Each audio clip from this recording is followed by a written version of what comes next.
ಸ್ನೇಹಿತರೆ ನಮಸ್ಕಾರ. ಡಾಕ್ಟರ್ ಸಿದ್ದು ಅವರು KK ನ್ಯೂಸ್ ಕನ್ನಡ ಚಾನಲ್ ಅಂತ ಒಂದು ಒಳ್ಳೆ ಯೂಟ್ಯೂಬ್ ಚಾನಲ್ ಅವರು ಓಪನ್ ಮಾಡಿದ್ದಾರೆ. ಆ ಯೂಟ್ಯೂಬ್ ಚಾನಲ್ನ ವಿಶೇಷತೆ ಅಂತ ಹೇಳಿದ್ರೆ ಅದರಲ್ಲಿ ಕೇವಲ ಸಣ್ಣ ಮಕ್ಕಳು ದೊಡ್ಡವರು ಯಾವುದೇ ಒಂದು ವಯಸ್ಸಿನ ಅಂತರ ಇಲ್ಲದೆ ಹೆಚ್ಚು ನಮ್ಮ ಕನ್ನಡಕ್ಕೆ ಸಂಬಂಧಪಟ್ಟಿರುವಂತಹ ಕರೆಂಟ್ ಅಫೇರ್ಸ್ ಎಲ್ಲ ಮಾಹಿತಿ ಸಿಗ್ತಾ ಇದೆ.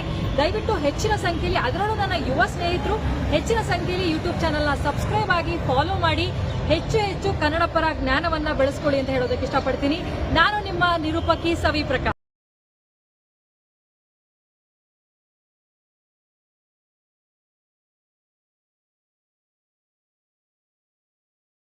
माता की जय। जय जवान जय किसान, जय जवान जय किसान। बेके बेकु न्याಯ ಬೇಕು, बेके बेकु न्याಯ ಬೇಕು। ಎಲ್ಲಿವರೆಗೆ ಹೋರಾಟ, ಗೆಲ್ಲುವರೆಗೆ ಹೋರಾಟ, ಯಾತಕ್ಕಾಗಿ ಹೋರಾಟ, ಜೈ ಜವಾನ್ ಜೈ ಕಿಸಾನ್। ರೈತರ ಮಕ್ಕಳಿಗೆ ಜಯವಾಗಲಿ, ರೈತ ಮಹಿಳೆಯರಿಗೆ ಜಯವಾಗಲಿ, ರೈತರಿಗೆ ಜಯವಾಗಲಿ।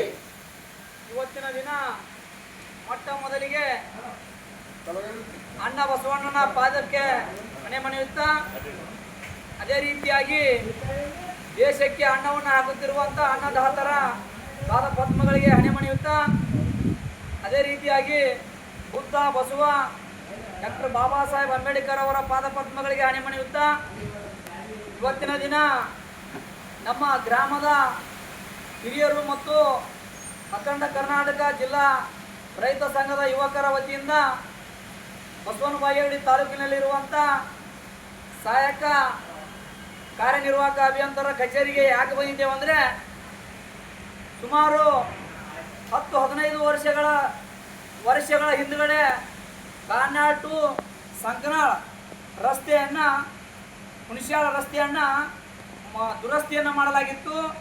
ಆ ರಸ್ತೆ ಹಲವಾರು ಗಾಡಿಗಳು, ದೊಡ್ಡ ದೊಡ್ಡ ಗಾಡಿಗಳು ಅಡ್ಡಾಡಿ ಇವತ್ತಿನ ದಿನ ಆ ರಸ್ತೆ ಪೂರ್ತಿ ಹದಗೆಟ್ಟು ಹೋಗಿದೆ.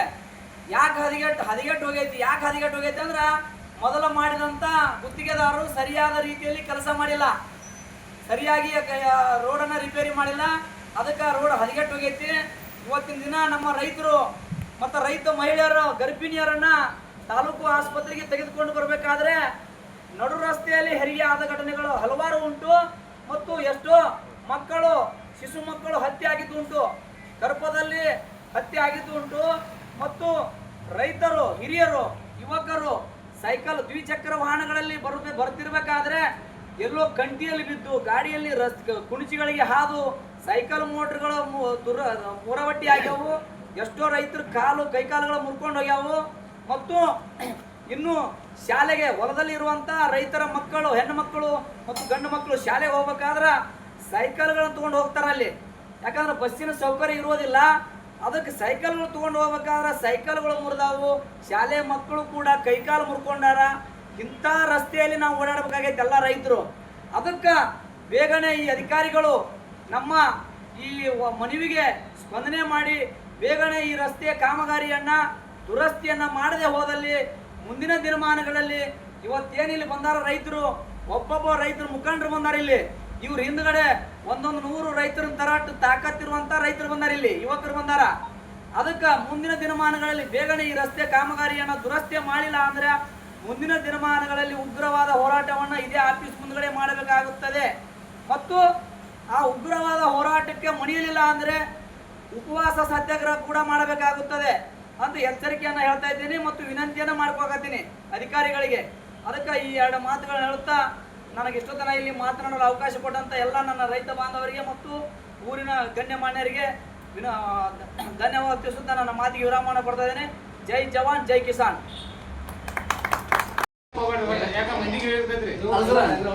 ಸೋಮವಾರ ದಿನ 11 ಬರ್ರಿ, ಒಟ್ಟ ಇವಾಗ ಸ್ವಲ್ಪ ಜಲ್ದಿ ಕ್ರಮ ತಗೋಸ್ರಿಲ್ಲ, ಏನೇನೋ ಸಮಸ್ಯೆ ಆಯ್ತು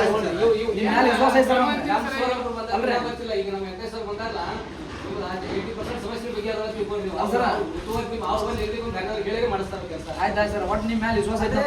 ನಾವು ಅವಾಗ ಲೆಟರ್ ಕೊಟ್ಟೇವ್ರಿ, 6 ದಿನದ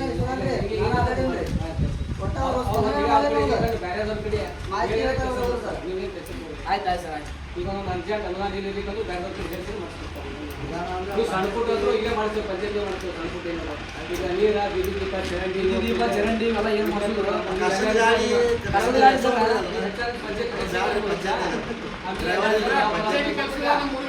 ಅಲ್ಲೇ ಲಿಸ್ಟ್ ಮಾಡಕ್ಕೆ ಒಟ್ಟು ಸೋಮವಾರ ನಮ್ಮ ಊರಿಗೆ ಬರೋಣ. ಆಯ್ತು ಆಯ್ತು. ಯುವ ಸಾಹೇಬ್ರು ಕರ್ಕೊಂಡು ಬರ್ಬೋದು. ಸೋಮವಾರ ಬರ್ತೀವಿ ನೋಡಿ. ಜೈ ಜವಾನ್.